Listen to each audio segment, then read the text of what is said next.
आता आहे त्या पक्षाचा संकेतकाला मामा शकुनीने पाठवले आहे आणि त्यांचा संगे भीष्माचार्य अडवायला येतात तेव्हा मार्ग बदलून अंगरेशापर्यंत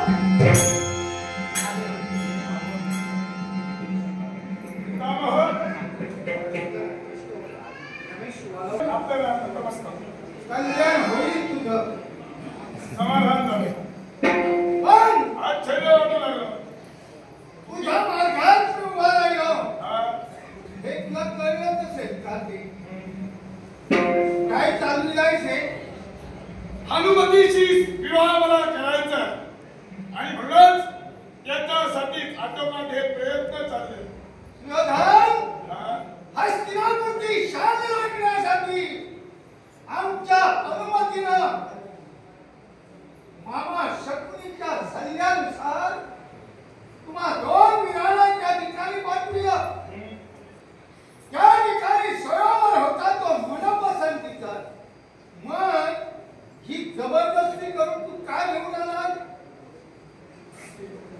हे पण मला विचारतात पितामह या हस्तिनापुरावर तुमचे उपकार आहे हस्तिनापूर हे तुमच्या खांद्याला अबाधित आहे म्हणून तुम्ही मार्गात आडवे यावं आणि तुमचा प्रत्येक शब्द या सुयोधनाने ऐकावा अशातला भाग नाही याला कारण आहे हनुमतीचं स्वयंवराच्या ठिकाणाहून तिला मी पळवून घेऊन आलो म्हणून तुम्हाला राग आला हो याच्यापूर्वी तुम्ही काय केलं केलं काशी नरेश राजा काशी यांच्या कन्या अंबिका आणि अंबालिका यांना स्वयंवराच्या ठिकाणाहून तुम्ही घेऊन गेला होता शाबास तो तुमचा आदर्श मी घेतला प्रश्न आणि घेऊन निघालो प्रश्न फार चांगला विचारलास मला प्रश्न तुम्हाला विचारला नाही तुझा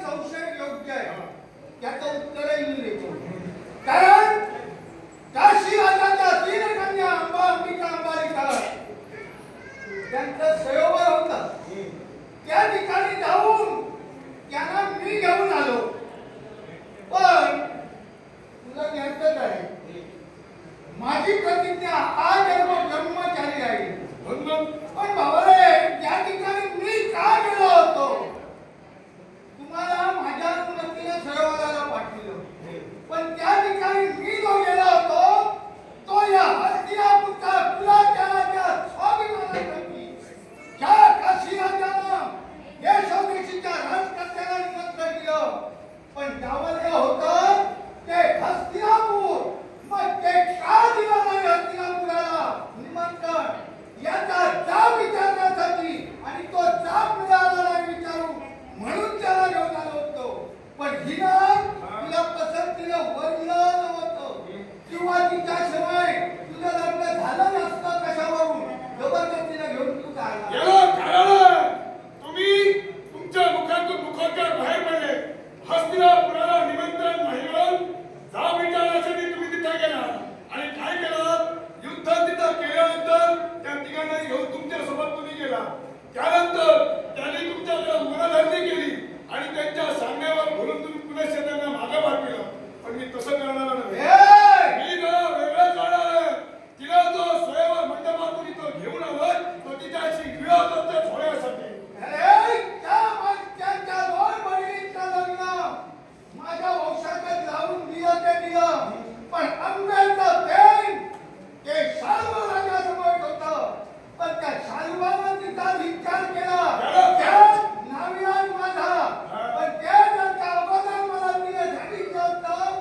त्या स्वयंवर मंडपातून तिला मी त्यांच्यासमोर पाठविले हो त्यांना संधी दिली तर ते बोलणार होते स्वयंवराच्या ठिकाणी तुमचं उग्र रूप त्यांनी पाहिलं आणि त्यांची बोलती बंद झाली आणि त्यानंतर तुम्ही अधिराज्य मिळविला आणि त्यांना तुम्ही घेऊन गेला आणि या सरोवरात मी तुला वरणार नव्हती म्हणून तू हिला घेऊन आला निश्चितच धर्म संयमन जर का हिनं बोलिला नसतं तर माझं इप्सित मला साध्य करता आलं नसतं कारण भानुमतीसारखी ही सुंदरी नवे तर शस्त्र युद्ध पारंगत असणारी भानुमती माझ्या सख्याच्या जीवनात यावी म्हणून त्या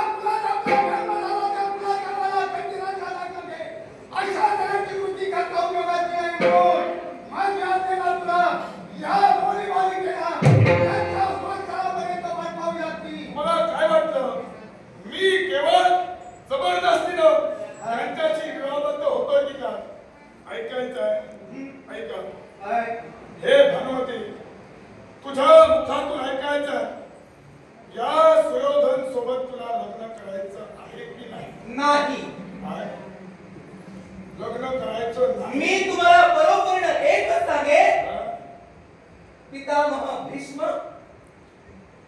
मी तुमच्या समोर उच्च स्वराने बोलते यासाठी मला क्षमा करा.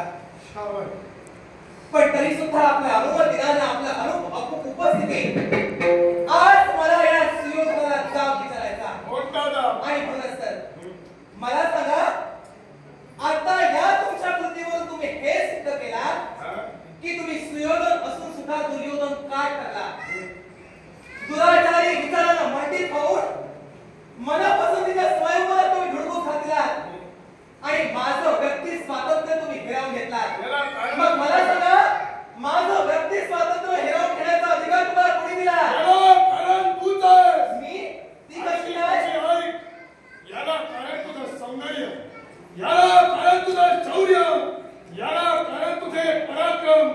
आजपर्यंत काही स्त्रिया शौर्यवान बनल्या, शस्त्र हाती धरलं, पण भानुमती एकच स्त्री अशी आहे की ती मल्लयुद्धात सुद्धा पारंगत आहे. आणि अशी स्त्री केवळ हस्तिनापूरची महाराणी व्हावी या उद्देशाने तुझा विचार केला. सुयोधन, आपल्या इच्छा ही वाईट आहे असं मी मुळीच म्हणणार नाही.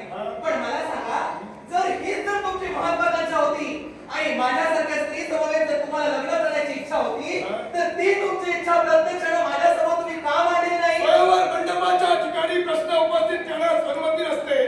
स्वयंवर मंडपाच्या ठिकाणी अधिकार फक्त लग्न करणारा हिचाच अधिकार परिपूर्ण मानले जातात. आणि म्हणून तिथं बोलण्याची मुभा नसते, म्हणून मी व्यक्त होऊ शकतो. मग तुम्हाला बोलण्याची मुभा नाही, मग धुडगूस घालण्याची मुभा तुम्हाला कोणी दिली? जिथं तुझ्या प्राप्तीसाठी पावलं पडली तिथं धुडगूस घातला तरी मला ते वावगा वाटलं नाही. सुयोधन, ज्या आधी माझ्या मनात नाही, मी तुम्हाला पसंतीत उतरलेले नाही, त्या आधी तुमच्याशी लग्न करण्याचा काही संबंधच येत नाही. आणि म्हणून मी तुम्हाला सांगते, मी शेवटपर्यंत तुम्हाला एकच सांगेन, माझ्या पसंतीस तुम्ही उतरलेले नाही. आणि त्याच्याही पलीकडे जाऊन आतापर्यंत हे जग तुम्हाला दुर्योधन या नावाने संबोधत होतो, पण प्रत्यक्षाने ही तुमची कृती आचरणात पाहिल्यानंतर तुम्ही खरोखरच दुराचारी आहात. आणि अशा दुराचारी व्यक्ती बरोबर मला लग्न करायचं नाही. करावंच लागेल. करावंच लागेल. भरलेल्या स्वयंवर मंडपाच्या ठिकाणी येऊन तुला मी चौर्य कर्म करून घेऊन आला. तुझा स्पर्श या सुयोधनाचा झालेला आहे.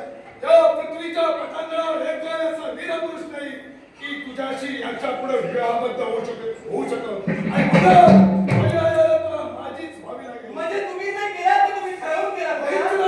मग हा जर तुमचा अपराध तुम्ही तुमच्या मनाला मान्य करत आहात, तर मी सुद्धा नावाची भानुमती आहे. माझे पराक्रम काय, माझे सामर्थ्य काय, हे निश्चितच तुम्हाला ज्ञान आहे. आणि म्हणून तर इथे उपस्थित असणारे ज्येष्ठ सुद्धा वर्णन करणे हा ती शास्त्र घेईन की फक्त माझ्या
माझ्यावर अधिकार पूर्णपणे तुमचाच झाला.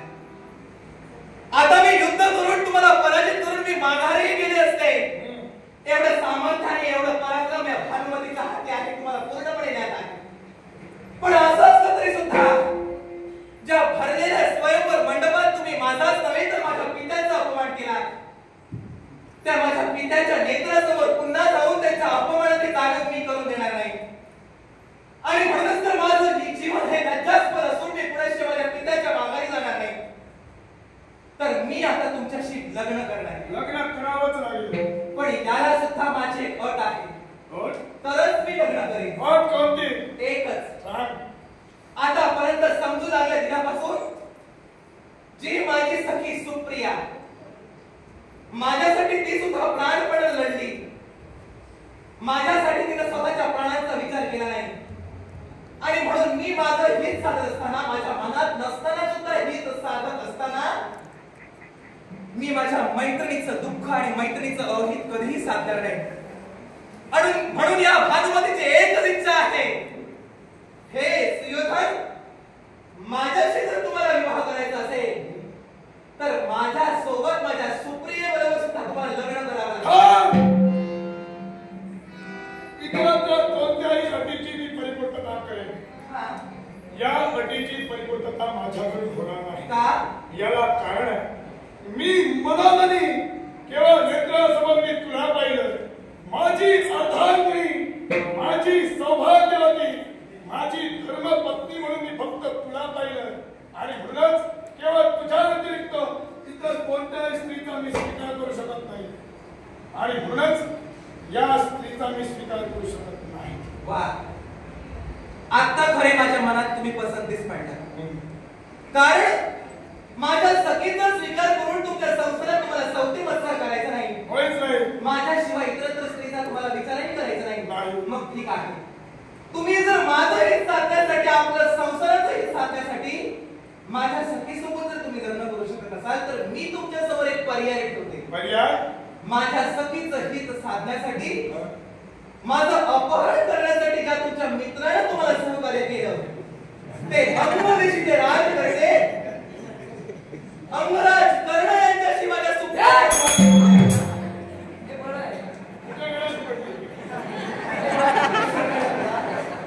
हे कर्म तू केलं, मला लागला. तुला माहित आहे आता लग्न झालंय, माझी बायको ती लक्ष्मी सारखी आहे.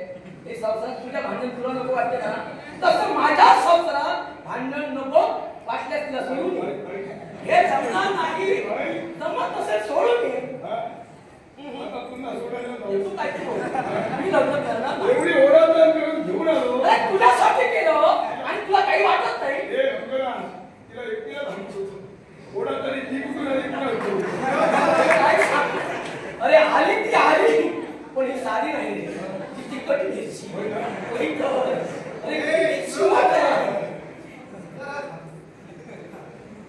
तुम्ही मागे आता मित्रासाठी एवढी ओळख केली, हिच्या यांच्या समोर युद्ध केलं, त्यावेळी श्रम झाले. होय ना? मग त्याचं परिमार्जन होण्यासाठी आता हे दुसरं परिमार्जन भांडण होईल त्याचं काय? दोन्ही पाठीला बांधून फिर. मला वाटलं असतं तू लग्न कर, तशी बांधून तू फिर. आता काही म्हणणं नाही. तुला संकट आलं की आहे. हे संकटच आहे. हे संकटच आहे. मित्रा, आजपर्यंत सहकार्य केलं एवढं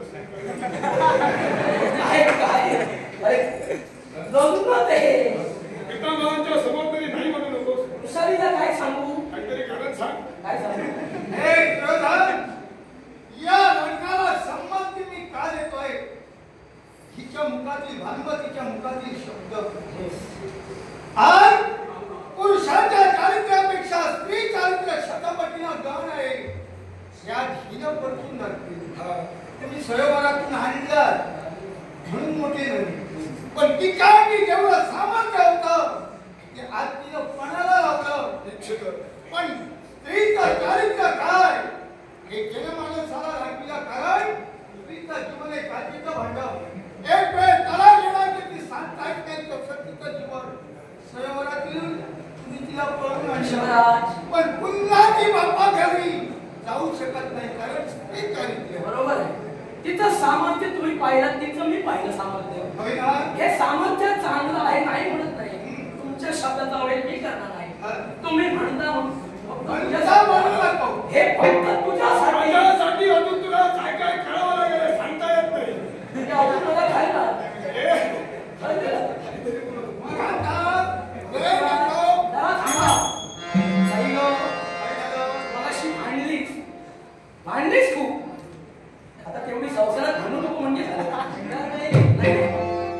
कारण गतकाळाची आठवण करा. एकेकाळी आपली सुद्धा भेट झाली होती, ओळख झाली होती. त्यावेळी नजरेला नजर मिळाला त्यावेळी आम्ही सुद्धा आपल्याला मनोमनी बोली आणि म्हणूनच मी यांच्या शब्दाला मान देऊन होकार दिला. मला यावेळी